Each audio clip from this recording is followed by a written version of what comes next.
It's lunchtime at Gajendra and Rekha's household. The couple works as daily wage earners and say they had 5 children to help earn more money. They also wanted more boys. They live in Uttar Pradesh, India's most populous state, which is drafting a bill to promote a two-child policy. The policy will benefit the government. Less rations, less subsidy. And those with 2 kids will get more. What does the government care? It's none of their business. It is the parents' job to feed the children. This is a weird way to think.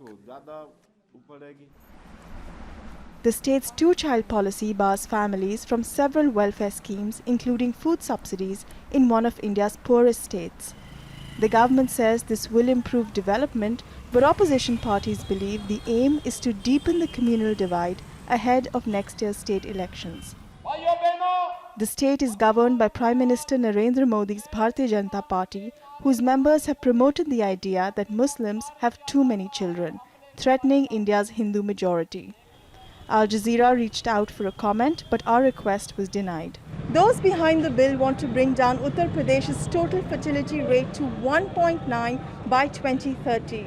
But government data shows the state's fertility rate has already been falling twice as fast as the rest of India and would have achieved those levels in the next decade without this controversial two-child policy.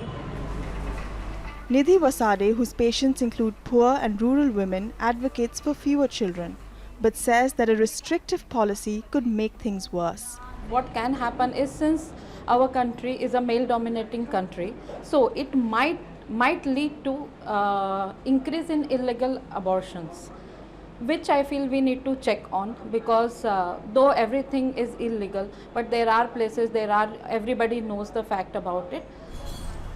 Experts believe this bill could harm women, poor communities and minorities. What we need to do for them is to provide family planning services close to their doorstep with good quality and choice.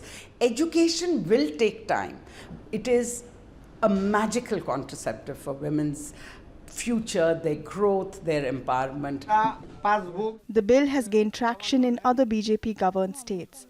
Assam has already passed it, saying it was the only way to bring down illiteracy and poverty among Muslims.